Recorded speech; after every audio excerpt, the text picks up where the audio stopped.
What, the yeah, user it's stories. Well, we're talking about IP using IPFS right now, right? That's what we're sort of focusing Actually, on. Not really.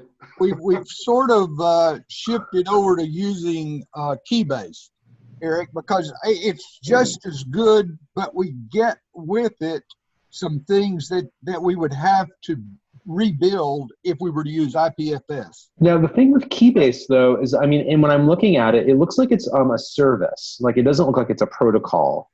In terms of the file sharing aspect. Well, I was under the impression, I had read that they didn't open source the file system, in which case we would be hostage to Keybase, right, for the files. But you're saying it is open source? They have open sourced it, and we could run our own Keybase file system store if we wanted to. Whoa. That's a You horse have of a that- different color. Yeah, you have that problem though with any service, right? Even I guess IPFS. Yes, you're going to have to design that into your DApp. Yeah. So I mean, that's I why- think it's okay to use start someplace, because again, because we're not thinking about at least I'm personally I'm not thinking about this is it, we use this thing and this is the thing we're going to use forever. It's like, no, we're just trying to create a proof of concept. And so yes, ideally the contract framework is flexible enough to accommodate multiple storage systems, right? And we can say, just because we're moving the file from Keybase to IPFS or RChain later doesn't invalidate the notion, or doesn't invalidate the art object, by doing so. To that extent, maybe it is even stored in multiple places simultaneously. We can make the contract flexible enough to accommodate hashes from each of those locations. Does Keybase supply you with a hash when you upload the file to it? yes. Whoa. So Keybase is really on point. What's their profit model? Are they making money off us yet, or what? They just committed to giving away like $150 million worth of their token. Using Stellar coin? Lumens. Lumens. Yeah. That's Keybase? I thought that was someone else. Wasn't that someone else making that? No. Or they adopted it, or that's their Whatever it is,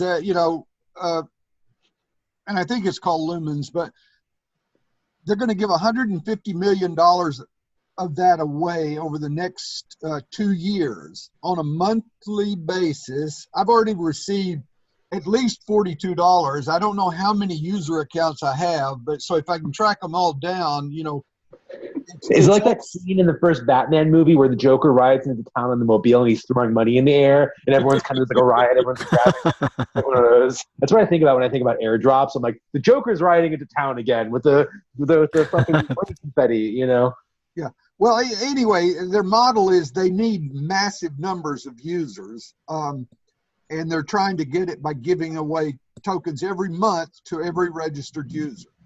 Now, I think they'll probably increase their numbers. I don't know if what they've got yet will scale, but I what I've said before is if we can bring RChain to the place, they can scale the social interface, and we can scale the blockchain. Interesting. Now, so this isn't I don't know. It's funny when I looked at Keybase, I kind of had a weird oh, is this Telegram all over again thing where everyone's you know what I mean? This is this peer-to-peer kind of decentralized platform, and then everyone's oh wait, no, they're actually storing all of our messages on their servers. How is are they? So they developed a peer-to-peer file system that is where they're running their application off of, or is it sort of a hybridized thing? Do we know how it works? My personal theory is they just implemented IPFS on their social platform. Oh, That's not right. They use this thing where they distribute the file in a whole bunch of different places, pieces of it. Right. So there's no way it could be compromised because the information is scattered in many different places. But we wouldn't be able to stream from there. It's just for the storage of the file. So we would need to do what Ned was talking about, where we set up kind of like a buffering system, right? Like what they were doing with RSong. Yeah, for Well, that, yeah. I just have to, I like what you said, Eric, at the beginning, that we should be storage platform agnostic. Yeah. Because I want everybody here to realize, if we go to blockchain maximalists and trustless, decentralized maximalists, they're going to not take kindly to using any proprietary system, Keybase, and probably even IPFS. Because You're saying, all you need is for Keybase to wake up one morning, now that they've paid everybody $150 million, and say, oh, we own that. Or we're going to shut it down until you start paying us a monthly subscription fee. Right? Well, now they are going to do that. We know that. It won't even work unless they start charging for storage. Our chain believes that. I mean, what they give everybody free is 150 gigabytes, right? But just a small anecdote. My previous company, we started using, project management software, and as we were testing them, they all had a file storage system. So you could upload like screenshots or, text files, all related to the project management stuff that you were doing. And it was obvious that they were all using like Google File Share, because it was all like a common API. And the one reason we chose not to store any of our own company files there was this whole thing that they kind of got you at that point. Like we were using this one software, and after about a year, we decided we had to change it. Now, what would have happened if they had said, okay, well, if you want to get your files back or be assured that you delete them fully, you're going to have to pony up some amount of money as a cancellation fee. Here's the thing, guys. Like, there is a big business in this for archival media, right? Like, I don't want to be the guy to run this business, but there is a business in here for people setting up bespoke shard blockchains specifically for art institutions. Like Museum of Modern Art needs to have their own shard, right? With their own distributed storage servers that is connected to the collectors and the artists, and everyone's sort of co-creating, but it's not a massive, like 100 million people kind of thing. It's like specific to that world.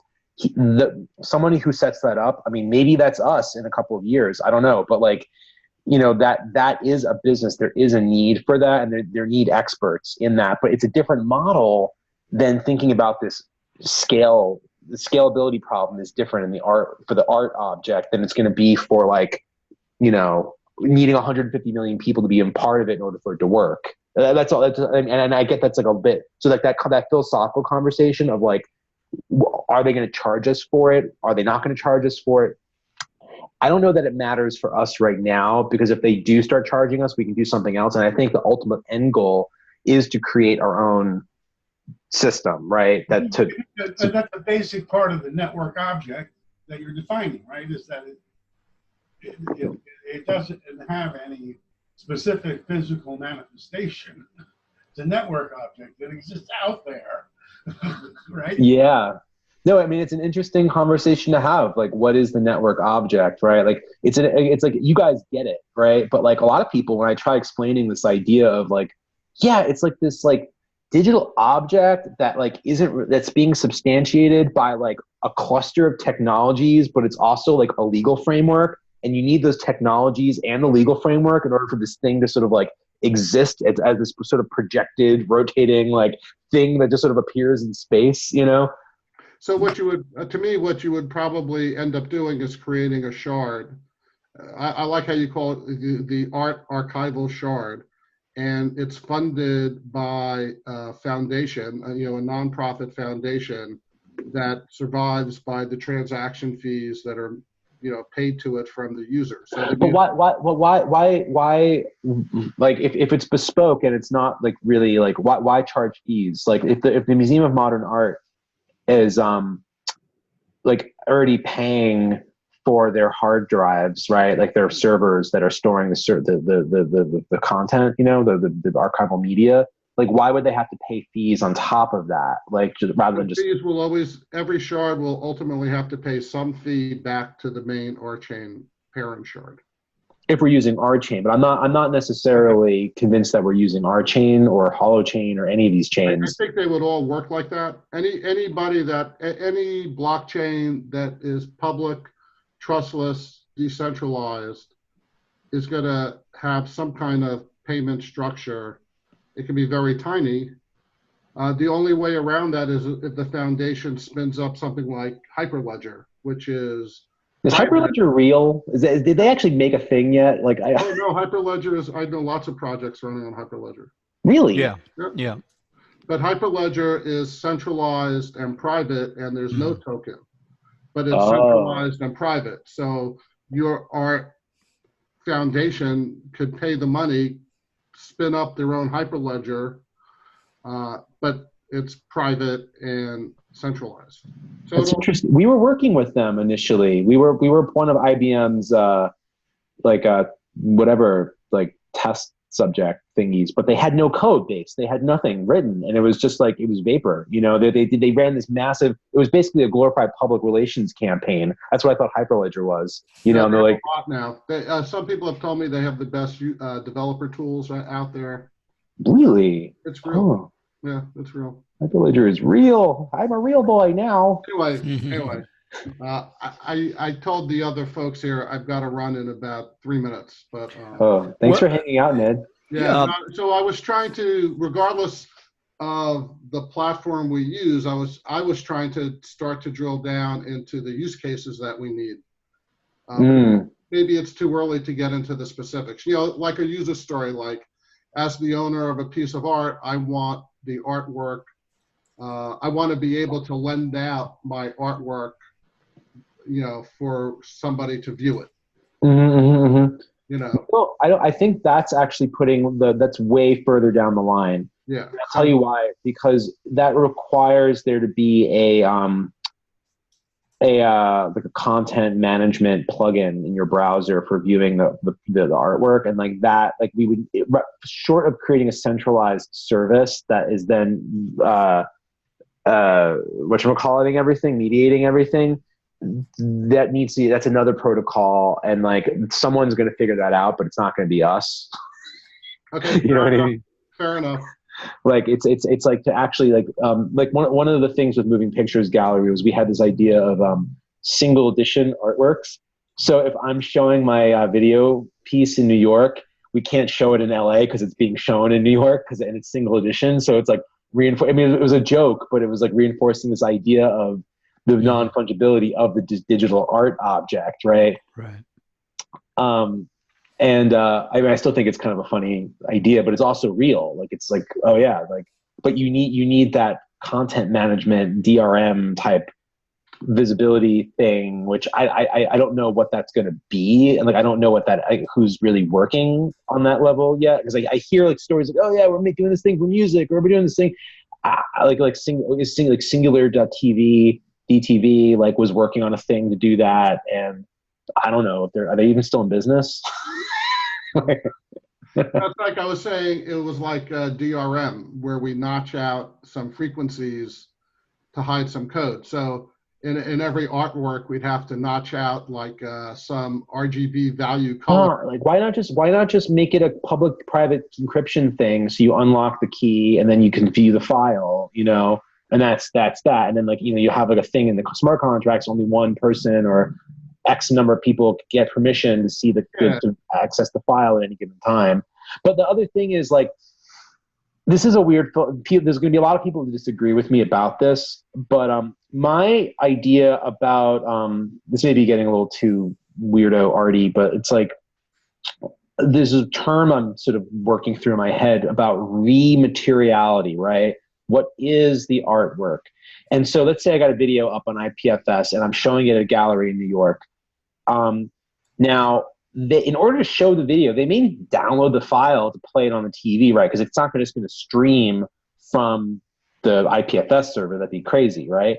So the thing is, let's say that Gallerist is a kind of an asshole, and they copy and paste my file and they give it out to 12 of their friends, right? The thing is, Hey, Eric, sorry, I hate to interrupt. oh, you got to go. Today, but I got to run. But it's getting good. But I got to go. We'll catch up Peace, later. in the Ned. week. Yeah, See you, I'll Ned. talk to you later, Ned. All right, thanks everybody. So this idea of what's the artwork? Now the thing on IPFS that's been hashed, that's got the smart contract, it's got the certificate of authenticity, that's the artwork. So when you go and sell that thing, that's the thing that you got to sell. But in terms of like whether or not it's viewed, like how it's viewed, the file itself, like that's been downloaded, that's extracted from that ecosystem, based on my criteria, I'm not really sure that is the artwork. Does that make sense? But it's derivative, and just like you can't copy more than how many bars is it before you're liable to Plagiarism. Yes. So I can see your contract defining any reuse, and we've got a hash of the whole file, but we've also got hashes of subsets of the file. So Wait, explain that to me. well, if you can prove that a file you've got is a subset of the complete file, and in that respect regenerate the hash from the complete file. So you could identify parts of the art project by inserting those parts back into the original file and getting the same hash. Oh, so wait. So like you wait, say that one more time. Basically, you would just search your file for those digital contents, and the intelligence that you put into your search algorithm will produce, better or worse results on saying, yes, this is a derivative work from your original work represented by such and such a hash. Oh, that's interesting. So, but I honestly think we're getting way too deep into this. We need to just start a simple case of, I want to store this file, and I want to execute a contract which requires me to put some rock into a contract, and it allows me to open the file. I would be happy with that. And I think we've made a step that was before Eric came with Ned, who wanted us to define this use case. And I think we were coming close to having the use case defined. And then I screwed it up. But you already defined it. What are we going to do? We're going to save the file somewhere. Okay. And I've come back. My experience with IPFS is that it's kind of a pain right now, and unless somebody really wants to get into IPFS. Yes, and that would also be an incentive for us to move to IPFS if we had an expert on IPFS that would come and mentor us. But otherwise, I'd say we can't. Yeah, and I fought Gary on this using key-based file system, but upon finding out that it is open source, it's not a proprietary system. We're using their service, but we could run our own service if we wanted to, but we don't want to. If we wanted to run our own service, we would run IPFS. Right? And to Eric's technical question about, is Keybase just another Telegram? I don't think so. I don't like Telegram. I no longer use it for anything. It's just a total waste of bandwidth. But I don't think so. I've never seen Keybase used for anything other than productive activities. Telegram is a waste of time. And we can just use Keybase for our robots. People don't have to use it necessarily. That's true. That's true. We can stay on Discord and carry on as we're doing right now, but we've got to get enough people over on the Keybase side that we can implement the technical parts of it. And we have a problem with the wallet. Okay, at some point we have to face it, and we need the person's permissions online in order to deliver their stuff.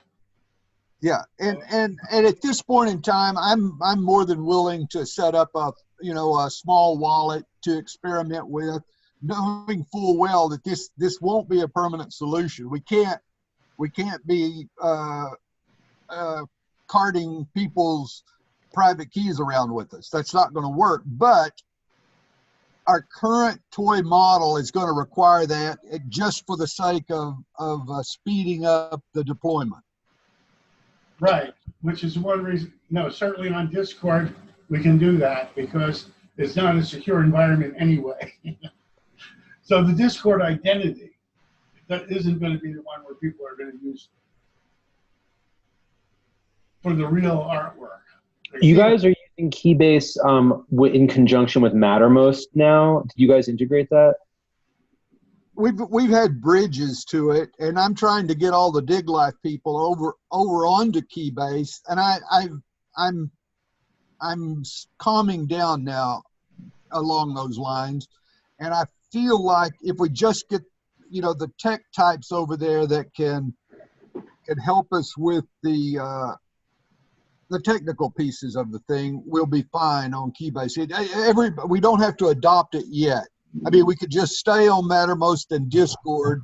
Jim can continue building robot on Discord, and as I said before you got there, Eric, as we start finding things we can do on Keybase that we can't do on Discord, and there will be some nifty ones that will make people want to start using Keybase more.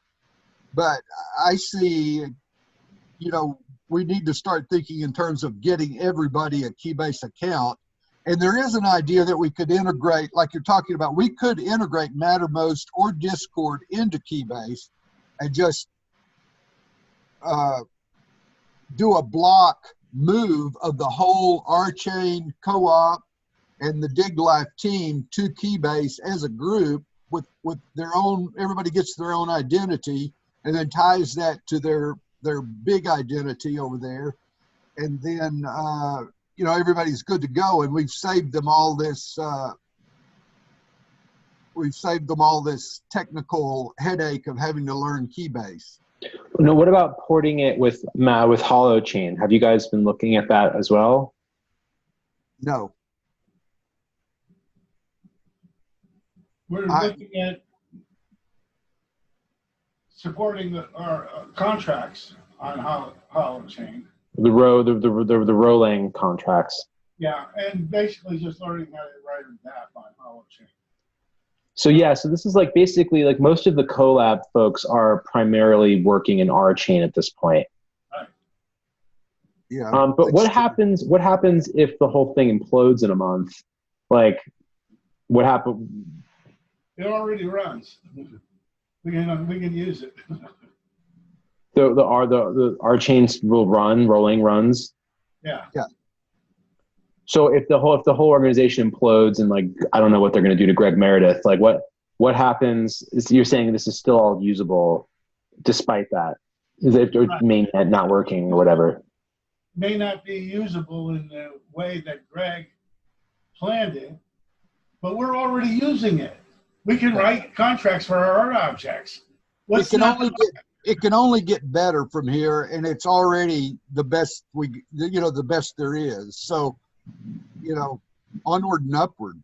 Yeah, right now we're using our own little chains, but we'll get at some point we'll get all those chains to work together. So you guys aren't concerned about like all of the kind of sketchiness? Like when I go into the R-Chain Discord and I was like looking at some of the other channels, like people are really, really angry at him, you know? And, like there was this thing where like last week he like took a bunch of rock out of like the thing, and like people were like freaking out because he wasn't supposed to be paying himself yet. And it was, I don't know. The more I learn about R-Chain, the more problematic it seems, this is an interesting question here about like, well, okay, just because the tech is good doesn't mean that the management is good, right? And so there's like, what was the name of that? It's like this, like the sort of moral infallibility of technology, and that we say just because sort of a VHS versus Beta, or Atari versus a Mac. A lot of people said Atari was better and it lost. A lot of people said VHS or Beta was better and it lost. Is that what you're getting at? No, I'm talking about like things like Uber, right? Like, is that a good thing for the economy? Like, but like, you're talking about is it an overall plus? Moral, ethical position? Is their ethical position actually on point? And like, I'm not convinced that their ethical position is actually like. It seems like Greg's like whole thing with the ecology and the environment is just to like sort of deflect from these really horrible business decisions that he made. And like, it's like when I sit in on the R-Song meetings, it seems like it's just this giant sort of deflection from what's going on. And then I learn about what's actually going on. I'm like, well, why aren't we just talking about that? Like, I feel like if they were being really upfront about where they're at and what's going on, I'd feel differently, but it feels like there's a lot of obfuscation happening. And I'm like, the thing about the blockchain more than anything, and this is like, I truly believe this at this point, like we can all be believers that this is going to change society and like be a good thing. But at this point in history, it's all optics, right? The whole thing is one giant publicity stunt on a lot of levels. And so if they're making these like kind of bad decisions that are unethical, and then you're trying to create ethical technology using these unethical sort of framework, you're aligning yourself with an unethical sort of situation, right? Yeah, I think. Well, there's also the old saying, "It takes one to know one." Yeah, Go on. And if that's true, then it's good that I don't see all these ethical issues with Greg. Of course, Greg's been my friend for nearly a decade.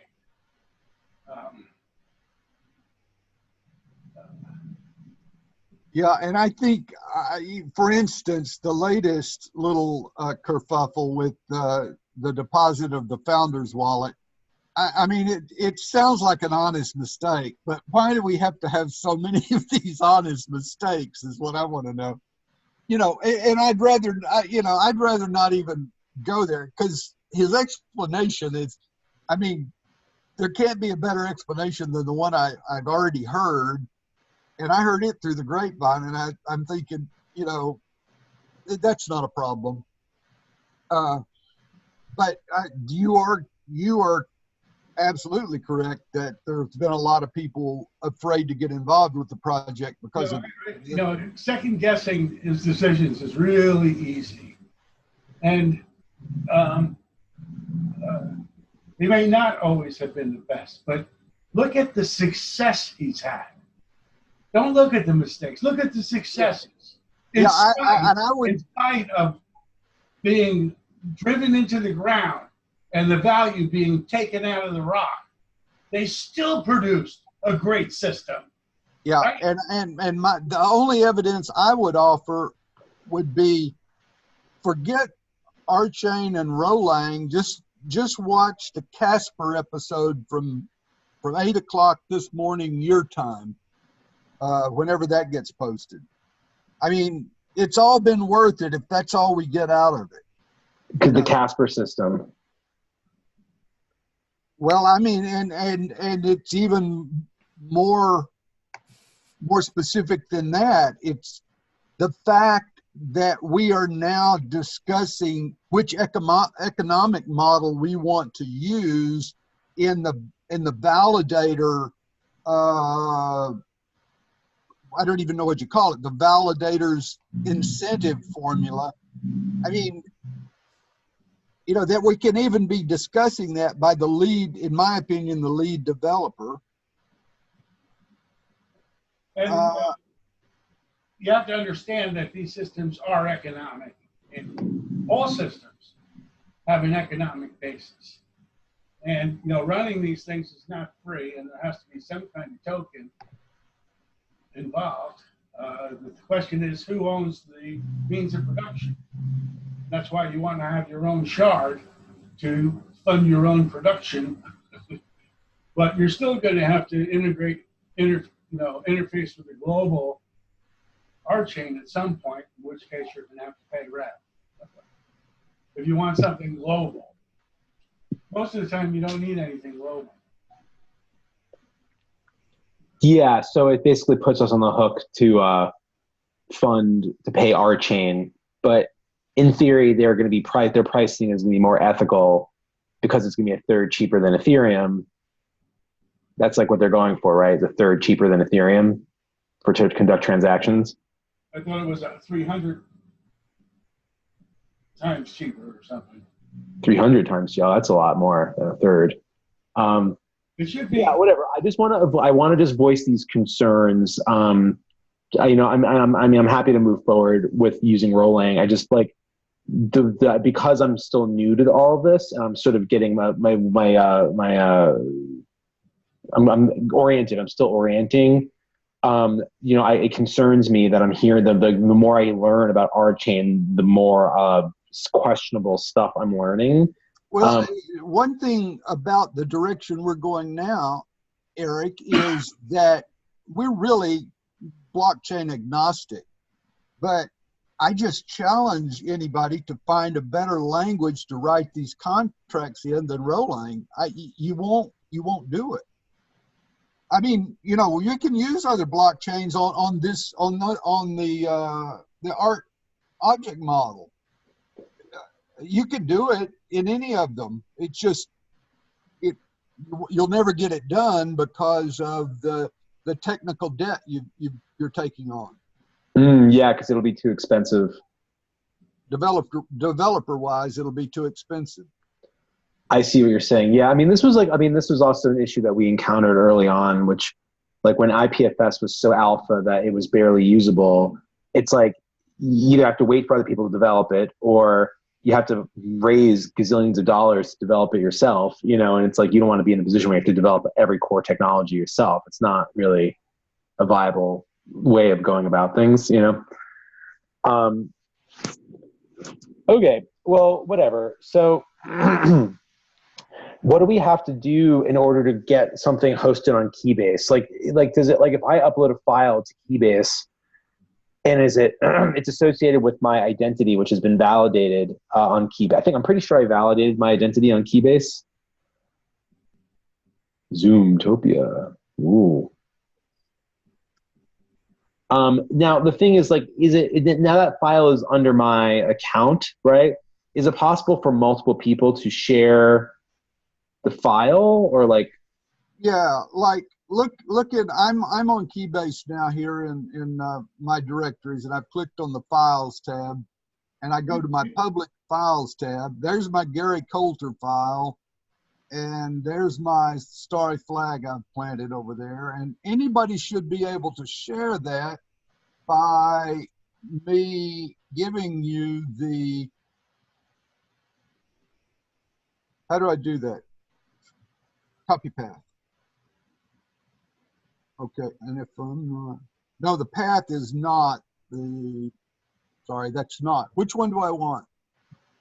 Oh, that's local. That's the local one. Yeah, that's the local path on Keybase itself. So if I go show an Explorer. Keybase on this. Oh, I don't have Keybase on this computer. I have to download Keybase on this one. I have it on my other computer.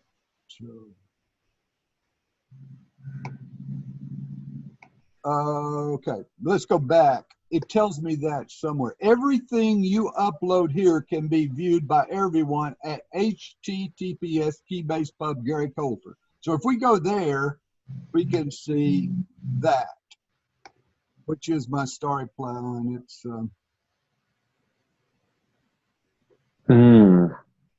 so see if you can. Let me share that link in the Zoom. Let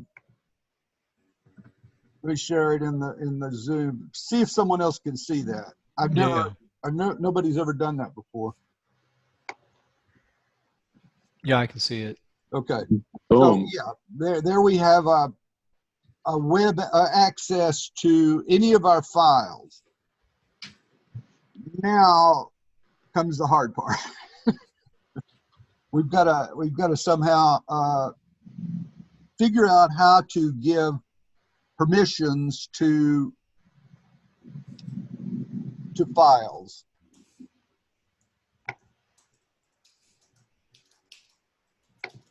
Let me go back and share some more. Give me 1 second, guys. I'll be right back. I'm just gonna go right back. Yep. Okay, chat, Teams, people.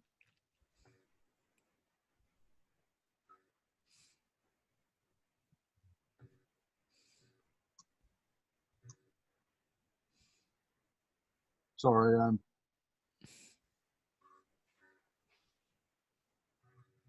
how do I get to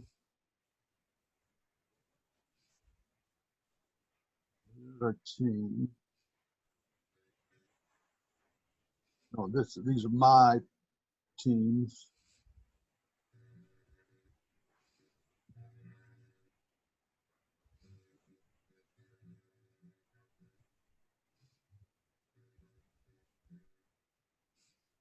Private.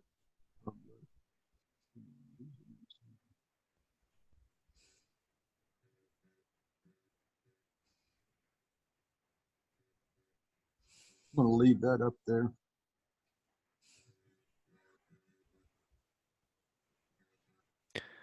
And Gary, when you say give permissions to the file, which permissions are we talking about now? Well, ultimately, I see that file as being a contract, which will, only be open cryptographically when the contract is successfully run on our chain. Okay. Okay, so we have the idea of a ticket. Okay, the ticket is what specifies it has the capability to read it. Okay, the user never has a direct capability. Okay, the ticket contract has the capability to read it, to access the art item. Okay, and it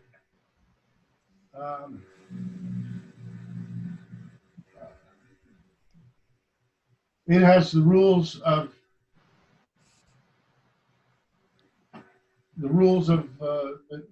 contract, which could be, it's a one-time ticket. When you say a ticket, Jim, are you talking about a token, or what do you like? You're saying a ticket that enables us to access the Keybase file? A ticket. It's like it's like a ticket to a show. Like a code. So it's like a one-time reusable. It's a one-time usable code to access the file, like it's generated. Time, yeah. Could be whatever the contract is. Okay. Buy the ticket could be a season pass. I don't know. Whatever. Yeah.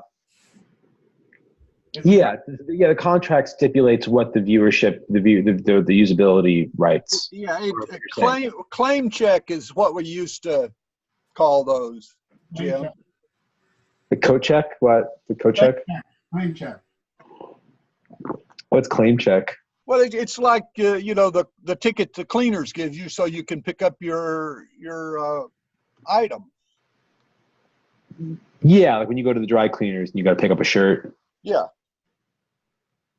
But that's the concept that, Jim, you're saying that that's the concept we will use to implement usage of these files and That's the application. We're giving access to the object.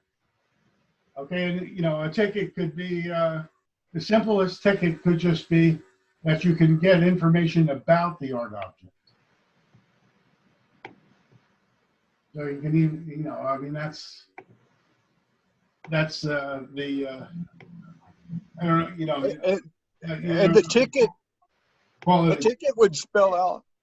Sorry, the ticket would spell out exactly what could be done with the art object. absolutely, exactly. Well, yeah, this is getting into, again, what we were talking about with Ned, into as far as viewership rights management, like a system for enforcing that. Okay, so you know, we know how to store the object. We could store the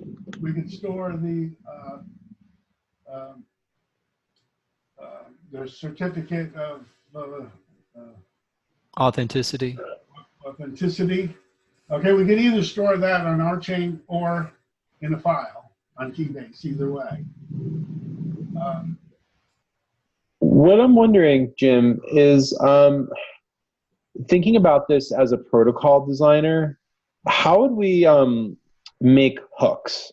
So like, we're like, okay, like the viewership module, the rights management module hasn't really been built yet, but There is no rights management module. has not been built. But what I'm saying is when we sort of It never will be built. why not? That's the old paradigm. Okay, the new paradigm is capabilities. Okay, the object capability model. Okay, so So you're saying it can be built into the actual object itself? nobody can find anything about your art object unless they get a capability from you. Okay, and one capability you may give them is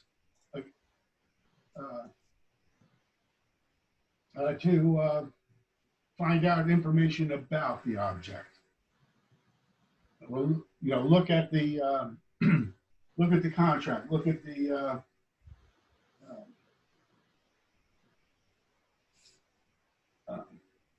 certificate of authenticity. Well, yeah. So would we be using DID in order to create kind of the hooks so it's findable in that way? Well, yes, but we don't have to think about that right now because the only thing we're going to be accessing is art objects this way. As soon as we want to access other things, then we want to have a full DID. But an identifier, to make an identifier a DID, all you need to do is put DID : in front of it. Well, I think it's important to maybe start fleshing out some. I'm almost thinking about it as like an API with hooks, right?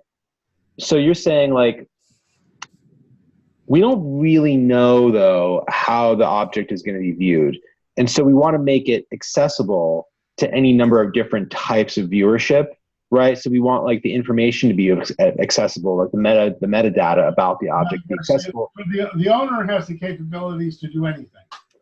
Well, no, not necessarily, because the object will be encoded from its get-go for certain exhibition and viewership rights. Like the artist does that in the beginning, and then that follows the object wherever it goes. So if I set the rule that my video can only be seen by one person at a time, that's encoded into the object. And if that rule is violated, then the object maybe becomes invalidated in some way, or you know, someone gets fined. But the point is, in order to enforce that behavior of the single viewership video, there needs to be a hook or something built into the. It's a very simple Roland contract. Very simple Roland contract. It is. You know, make him. Give me a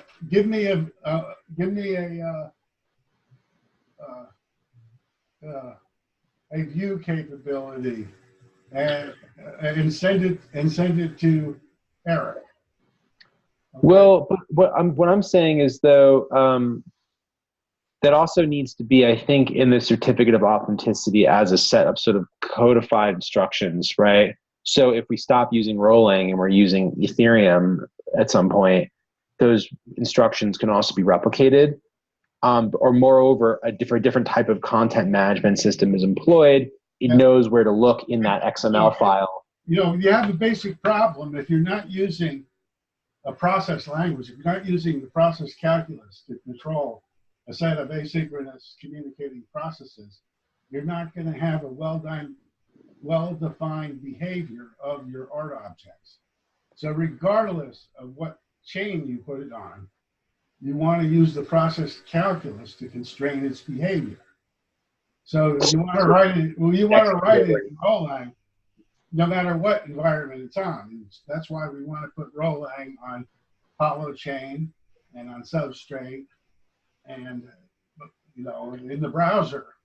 Well, so Jim, though, what I'm wondering, and maybe this is something I'm misunderstanding, the process calculus, I thought, is specific to our chain. I thought that it's Roland is. It's the mathematics. It's not specific to anything. It's like algebra. Algebra, you know, trigonometry is not specific to Roland. Trigonometry is just trigonometry, and you can use it in any industry or any discipline. So process calculus, and there's actually multiple process calculus. The first one was pi calculus. There's ambient calculus. Row calculus is what Greg came up, and he came up with a variant of that, which is space calculus. So, so right, there's different animals when it comes to process calculus. Wow. So, in terms of though, like our chain, the blockchain itself, my understanding is that it uses row calculus. Yeah, which is based on the polyadic pi calculus. Right. So you have this world of process calculus, and coming out of that, the first one was this pi calculus. So this was created by Samson Abramsky, which is a mentor to Greg, which kind of laid the groundwork for this world of process calculus in the computer world. So it can do a lot of things, but it can't do everything. So Greg started thinking, he's like, boy, you know, it'd be great if I could do these other nifty things. So after working with it a while, he created row calculus, what can do some of these nifty things that you couldn't do with the original pi calculus. But they're all process calculus. So yeah, it's been there's a history there of it kind of growing up. But my question is process calculus something that's applied? Oh, so am I feeding back someplace? A little bit, but keep going. Is it, I thought that it's the structure of our chain processes calculations in this way. And what you're saying is, no, our chain is our chain, and then process calculus is something that's applied as like a type of programmatic logic on top of the blockchain? Or are they like the same thing? Like, I don't understand where rolling process calculus and our chain sort of stop and end, because then how would we apply something like rolling to Ethereum, which operates under a completely different set of it functions differently. It doesn't use process calculus, right? Right, and the way you would do it is there's a way of you could let's say use an actor model for on Ethereum, and then you can map the process the actor model to the process calculus using multi-phase commits. like to do transactions and stuff. So you can, they can be mapped, but that doesn't mean it's going to be efficient or effective. But it will be reliable if you map it formally, which is very hard to do if you're writing in another language and then testing to see if it obeys some mathematics and trying to prove that if you're just writing in the mathematics to begin with or something very close to the mathematics, then it's very clear what the outcome or behavior can be. So Rolang everywhere is our philosophy. Our chain is a world computer. It's a consensus engine, a blockchain. It's a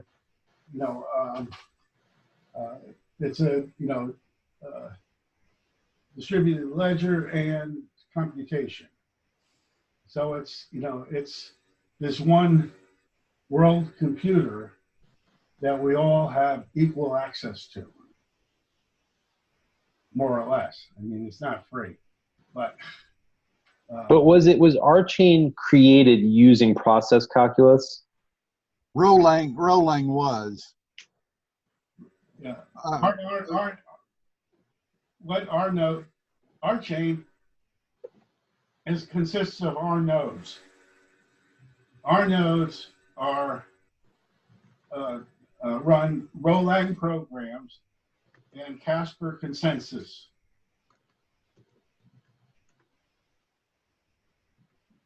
Yeah.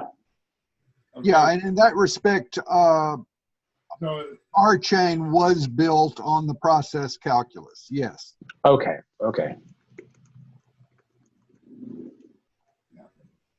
and I think they're starting to rewrite some of Casper in Rolang also. They've rewritten the registry into Rolang. I know that.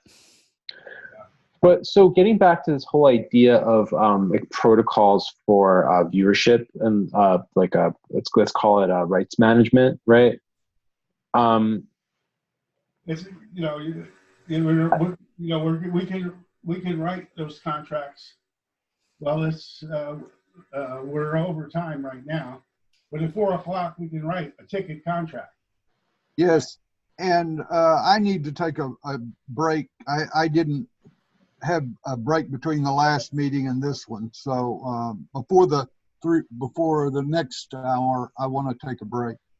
Okay, so you're saying at 4 o'clock we can try writing a Rolang contract, but like Jim, well, yeah, all right, we don't have to talk about this right now. I'm just like kind of interested in this idea that anything we do has to be done using Rolang, because the distributed object framework doesn't require Rolang.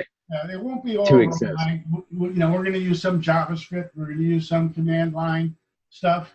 The only thing we're going to write in Rolang really is our contracts.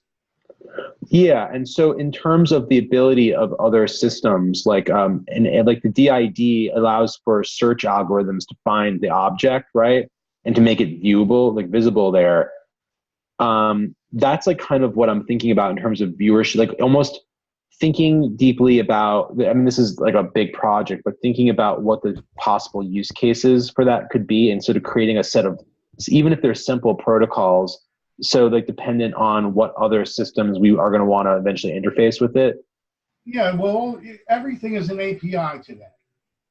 Okay, so if you want to invoke a contract, you make a call to our chain shard, which has all the our chain shard has all the art objects on it, or whatever. Okay, so we run this thing on our old machines in our basement, and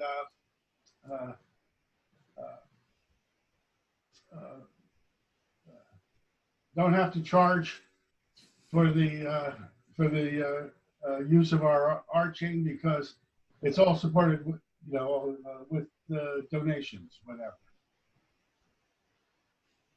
Okay, the economic model still serves to keep our nodes honest. Okay, because the idea is if they're not behaving properly, you want